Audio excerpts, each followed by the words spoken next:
रवींद्र माधव चव्हाण ओगडू या गावातील रहिवासी असून माझा शेती हा व्यवसाय आहे। माझी ही जमीन भेंडी शिवारात 79 गट नंबर इथं जमीन आहे। माझा शेतीचा व्यवसाय आहे।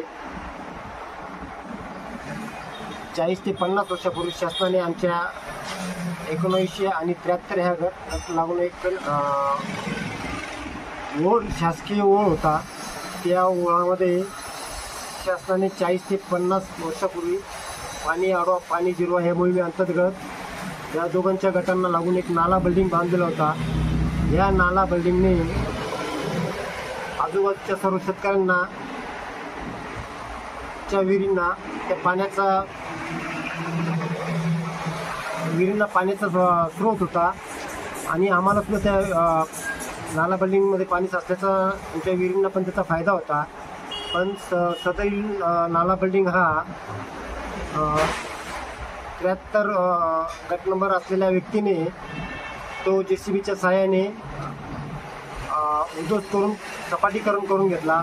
त्यामुळे तिथे नैसर्गिक पाण्याचा जो स्रोत होता तिथे पाणी साचायचं ते पाणी साचणार नाही। त्यामुळे आजूबाजूच्या शेतकऱ्यांचं तसंच आमचं हे पाण्याचा कारवाई झाली पाहिजे। मी सदर ह्या प्रकरणाचं 6 महिन्यापूर्वी तहसीलदार साहेब आणि प्रांत साहेबांना पण निवेदन दिलं होतं। त्यांनी मला सांगितलं होतं की मला फोन करण्यापेक्षा तुम्ही आधी पत्र द्या, मी चौकशी करतो। मी त्यावेळेस 6 महिन्यापूर्वी पण पत्र दिलं होतं संबंधित विभागाला। नंतर आता जस्ट 15 दिवसापूर्वी परत त्या समोरील शेतकऱ्याने JCB लावून पूर्ण सपाट करून घेतला।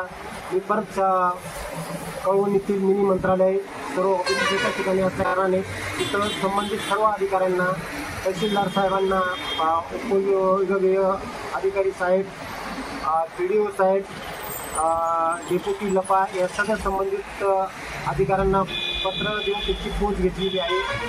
तरी पण अजूनपर्यंत त्या याच्यावर कुठल्याच प्रकारची कारवाई झाली नाही। तसेच भेंडी येथील ग्रामपंचायत याला सुद्धा मी पत्र दिलेलं आहे। अजूनपर्यंत त्या कुठल्याही गोष्टीचा पंचनामा झाला नाही। या गोष्टीचं वाईट एवढं वाटतं की शासकीय मालमत्तेचं नुकसान होऊन सुद्धा त्याच्यावरती कोणीच कारवाई करत नाही, कोणीच काही दखल घेत नाही। तर बाकीच्या गोष्टींची काय परिस्थिती असेल तालुक्यामध्ये, मी संबंधित अधिकाऱ्यांना सांगू इच्छितो की येणाऱ्या या 18 तारखेला महाराष्ट्र राज्याचे लाडके उपमुख्यमंत्री अजितदादा हे कळवणला उद्घाटनासाठी येणार आहेत। त्या उद्घाटनाच्या वेळेस मी त्यांना हे निवेदन देऊन सांगणार आहे की सर्वसामान्यांना न्याय मिळेल का, काय परिस्थितीत हे तर शासनाच्या मालमत्तेचं नुकसान आहे, त्यांना काही करू शकत नाही। तर सर्वसामान्यांचे बाकीच्या यांची काय परिस्थिती असेल हे सांगून मी त्यांना निवेदन देणार आहे। तसेच राज्याचे उपमुख्यमंत्री अजितदादा हे वेळोवेळी सांगतात, तसेच मुख्यमंत्री फडणवीस साहेब हे वेळोवेळी सांगतात, उपमुख्यमंत्री एकनाथजीराव शिंदे हे वेळोवेळी सांगतात की आमचं सरकार हे शेतकऱ्यांचं सरकार आहे, शेतकऱ्यांसाठी सगळ्या काही गोष्टी योजना आम्ही हे राबवतो आणि ह्या सगळ्या गोष्टी असून सुद्धा शेतकऱ्यांचं सरकार असून सुद्धा शेतकऱ्यांसाठी हा न्याय मिळेल का हे मी त्यांना